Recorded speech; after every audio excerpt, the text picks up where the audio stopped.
Waste Asia war शुरू होने के बाद ग्लोबल मार्केट्स में पैनिक दिख रहा है, लेकिन इंडिया में जो हुआ वो और भी शॉकिंग है। फॉरेन इन्वेस्टर्स ने कुछ ही हफ्तों में लगभग 1.35 लाख करोड़ से ज्यादा इंडियन स्टॉक मार्केट से पैसे निकाले हैं और सबसे बड़ा झटका लगा है इंडिया के बैंकिंग सेक्टर को। सिर्फ मार्च के महीने में ही एफआईआईज ने 60,000 करोड़ से ज्यादा बैंक स्टॉक्स डंप कर दिए। तो क्या ये मार्केट से भागने का एक सिग्नल है या फिर स्मार्ट इन्वेस्टर्स के लिए बिग बाइंग अपॉर्चुनिटी है? आइए जानते हैं। तो वेस्ट एशिया वॉर के एस्केलेशन के बाद ग्लोबल इन्वेस्टर्स रिस्क से दूर भाग रहे हैं और इसका डायरेक्ट इम्पैक्ट पड़ रहा है इंडियन स्टॉक मार्केट पर, जो विजिबली दिख भी रहा है। डेटा के मुताबिक लेट फरवरी से लेकर अब तक एफआईआईज लगभग 1.35 to 1.40 lakh crore Indian equity से विड्रॉ कर चुके हैं। इस सेलिंग का सबसे बड़ा प्रेशर पड़ रहा है मार्च के महीने में। सिर्फ मार्च में ही लगभग 1.18 लाख करोड़ इंडियन स्टॉक से निकाले गए, जो रीसेंट हिस्ट्री का सबसे बड़ा मंथली आउटफ्लो माना जाता है। और सबसे ज्यादा सेलिंग हुई है फाइनेंशियल सेक्टर में। बैंकिंग स्टॉक से ही एफआईआईज ने लगभग 60,000 करोड़ से ज्यादा की मैसिव सेलिंग की है। मतलब दलाल स्ट्रीट से निकले हर दूसरे डॉलर का सोर्स बैंक्स और फाइनेंशियल कंपनीज थे। इस हेवी सेलिंग का डायरेक्ट इम्पैक्ट इंडाइसेस पर भी दिखा।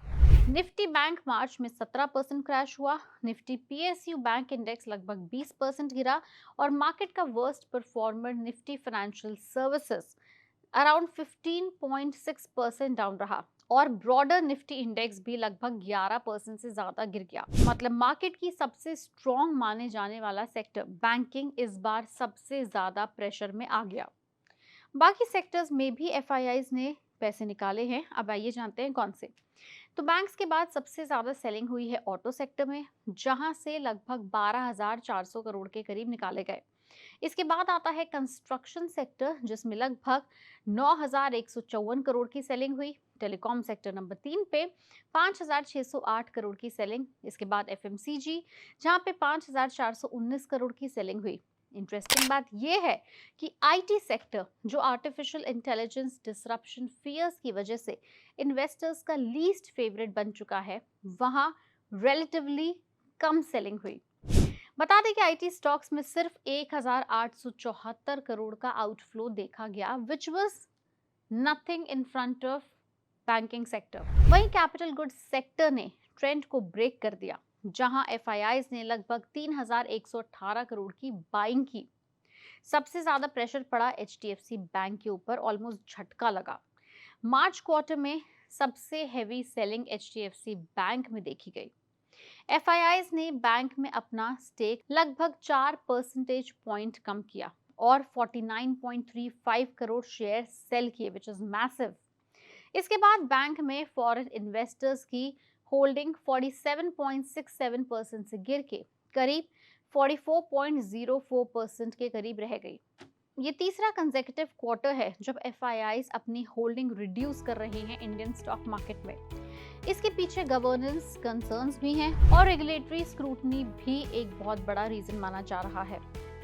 एचडीएफसी बैंक का स्टॉक क्वार्टर में लगभग 26% तक क्रैश हो गया, लेकिन जब फॉरेन इन्वेस्टर्स एग्जिट कर रहे थे तब डोमेस्टिक म्यूचुअल फंड बायर्स और आ रहे थे।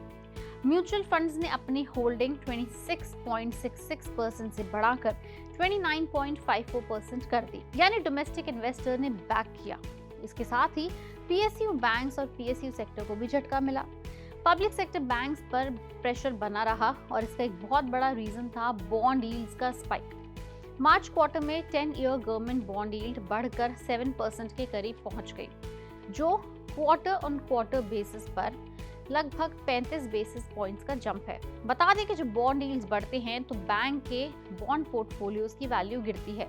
इससे ट्रेजरी पर प्रेशर आता है और ये इम्पैक्ट डायरेक्ट पीएसयू बैंक्स पे सबसे ज्यादा पड़ता है, क्योंकि उनके पास जनरली बड़ा एसएलआर बॉन्ड पोर्टफोलियो होता है।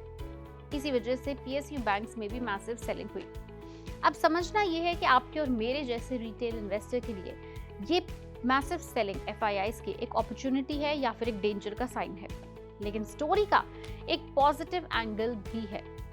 कई टॉप ब्रोकरेजेस और मार्केट स्ट्रैटेजिस्ट का मानना है कि इतनी हैवी करेक्शन के बाद बैंकिंग स्टॉक्स की वैल्यूएशन काफी अट्रैक्टिव हो गई है, बाइंग रेंज में आ गई है।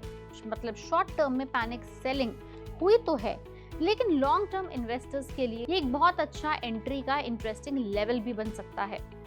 वेस्ट एशिया वॉर के बाद एफआईआईज ने इंडियन स्टॉक मार्केट से 1.35 लाख करोड़ से ज्यादा कैपिटल निकाल लिया, लेकिन मार्केट का एक गोल्डन रूल है कि जब फॉरेन इन्वेस्टर्स पैनिक में बेचते हैं तभी सबसे बड़े लॉन्ग टर्म बाइंग अपॉर्चुनिटीज भी क्रिएट होती हैं। और ये सिर्फ एक सेक्टर की कहानी नहीं है, ऑलमोस्ट सभी सेक्टर में आप देखेंगे बहुत अच्छी अच्छी company, blue chip stocks almost अपने 52 वीक लो के करीब पहुंच गए हैं।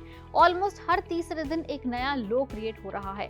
अब आपको देखना है कि एज अ रिटेल इन्वेस्टर आप उसको एक डेंजर सिग्नल मानते हैं या फिर एक बाइंग अपॉर्चुनिटी मानते हैं। जैसा भी हो, हमें नीचे कमेंट सेक्शन में लिख के जरूर बताएं।